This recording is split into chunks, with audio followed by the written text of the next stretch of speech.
Hello there, Seraphim17 once again. This is my Evil Within Akumu mode. No upgrades, no keys, video walkthrough. This is the final part to Chapter 9, and as you can hear, there is a spawn of enemies, and he has a shotgun, so he needs to die. And there is a fat dude. And there's something you need to know about the fat guys. Can you remember when I said that this game was kind of against fatties, because the loading screen says they have more life? They really do have more life, and I know this is obvious, but just to give you some kind of comparison here and some kind of frame of reference, I went through on Survivor with the Knuckle Duster. The Knuckle Duster is effectively a one-hit kill. It's a really fun weapon, which is fundamentally broken, because if there is a body at your feet when you go to use it, you will do a kick instead of a punch, and there's nothing you can do about it, because if you hold left trigger, which is what the tooltips tell you, so that doesn't happen, Sebastian aims his weapon. And you cannot equip the Knuckle Dusters as a weapon, because how they work is, when you don't have a weapon equipped, you have Knuckle Dusters on. So it is completely bullshit how it works, and it should work differently, but it doesn't, and it's unfortunate, but that's another issue. I did an entire playthrough punching everything. I had a lot of fun, it's really empowering, it's super stupid. The Keepers, on Chapter 7 and on Chapter 13, all die in one hit. I even got to realise that the Keeper on Chapter 7 is infinite, he seems to never stop coming. The Keeper on the beginning of Chapter 13, he comes... how many times did he come? I think he came about... I don't know, come, yeah, it's very mature. But he turned up, sorry. It was about 5, 6, 7 times, and then he stopped, I think. I think he actually stopped. Later on in the freezer room, there was only 5. Once I killed 5, he couldn't come back for some reason. So there were spawn limits to it. The fist weapon will kill traumas in 2 hits. The first one takes them to that transformation where they get all bloody. The second one kills them. I think it's a 1-hit punch on the sadists. The Quell, which is the tentacle invisible boss, 1 punch to get him to puke up the slugs, the second punch to kill him. The Amalgam Alpha, which is the crazy thing that stalks you in the car park, the boss of Chapter 11, I think it is, Chapter 10. 1 punch to get it in... Actually, I think it's a few punches on the first form, it's kind of weird. What happens is, you punch it, it doesn't attack, you punch it again, it does the purple orb move, and then you punch it again and it dies. The Keepers, at the end of the game, the 2 boxmen, they take more than 1 punch, which tells you that they're the strongest Keepers on the game. But, bringing this full circle, sorry, the fat guys can take 2 punches. The standard fat Haunteds are stronger than Keepers in their HP bank. How strange is that? Like, that punch ruins the giants in Chapter 6. Those 2 giants take 2 punches each. The first punch damages them, second punch kills them on both of them. And the fat dudes have the same HP as those guys. It just doesn't make sense. But what does make sense is this crazy moment here with all the mannequin heads. So make sure you have your pistol on, and I hope you have bullets, because if you don't, this could be tricky. The way this differs from the standard other difficulties is the game adds more traps, so you'll notice there are bear traps at my feet. Also, the boss moves quicker, so you want to be aware of that. If you don't know the path here, you're going to have trouble. Knowing the path is the battle. See that? He's in front of me. That never happened on Survivor, which tells you that on Akumu he's quicker. Be careful here, there are more traps. Straight forward from here, then side on. Oh, I've gone wrong, Oh no. Bomb there, be careful. Always crouch, and then continue. Shoot this one. And this is kind of misleading here. Run towards the camera until it stops you. And right now, start holding towards us.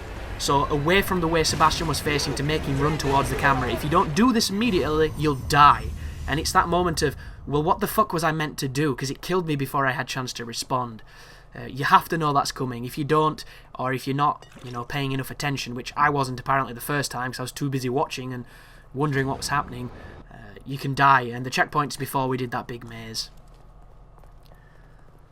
But the moral of Akumu difficulty is 1-hit kills, more traps in places they weren't before, more enemy placements in places they weren't before, and a greater awareness on the enemies. Sure, resources are more scarce, but they've always been scarce. Even on casual, the resources aren't that plentiful. And it's something that makes New Game Plus cycles kind of stupid. I don't understand how this can be a thing, but it totally is. When you unlock the rocket launcher for New Game Plus, the game gives you 30 rockets. When you beat the game again, the game does not give you another 30 rockets. So once you use them, you now have a dead rocket launcher. There doesn't seem to be any way to buy rockets, and I have played an entire playthrough without finding rockets, so now I have a dead rocket launcher. And the speedrun I did was without the rocket launcher, which is kind of stupid because the whole point of rocket launchers is for speedruns. And it's just this interesting thing of, you get this assault rifle, which is this weird, super automatic, weird recoily rifle, that once you shoot all its bullets, you have to wait for a super rare ammo drop to use it again. And because there's no option to get unlimited ammo with anything, you have a Magnum on New Game Plus on Chapter 2 that you can't use unless you have Magnum rounds, but Magnum rounds are one of the rarest resources in the game. And it's this disconnect of, what's the point in giving us New Game Plus if we can't use the tools that make New Game Plus fun?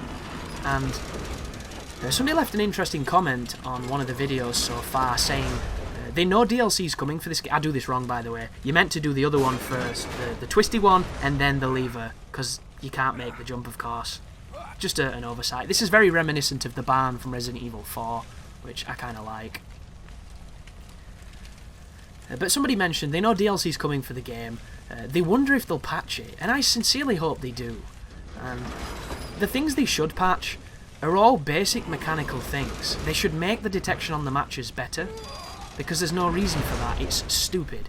They should fix whatever it is that makes Sebastian flinch and takes control away from the player for no reason at all. It just fucking happens, and it's annoying.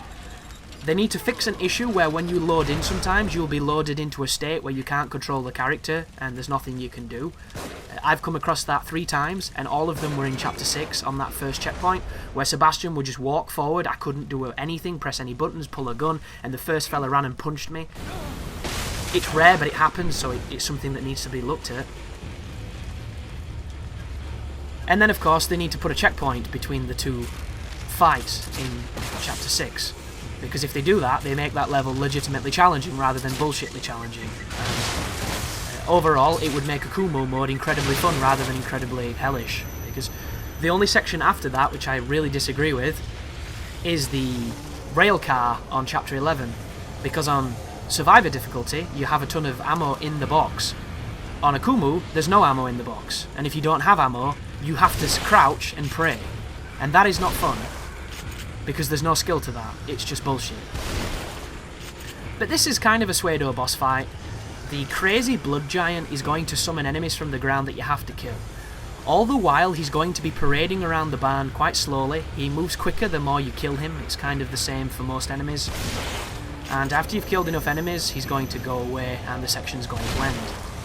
Luckily enough, we do have a lot of shotgun ammo. I'm not using it as best as I could. I should be shooting people and burning them, but in the heat of the moment, I was just having fun. One of the great things about this mission is just all the story that you get. This is where you're going to really understand what is happening and come to really appreciate just some of the nuance to the plot. And as much as I think the ending's quite vacuous, or vacuumous, I do think there are some redeeming qualities to it. And I'm probably going to wait till I've run out of things to say before I start talking about the plot. Because I don't want to spoil it for too many people. But at the same time, it's worth discussing. Because I think it's really interesting. But only thing left to do now is go into the bookcase. Always check your environments for ammunition. I can't even begin to tell you what the difference a single piece of ammunition can make in any situation. But you already knew that because you're playing Akumu mode. But thank you for watching, and you take care now.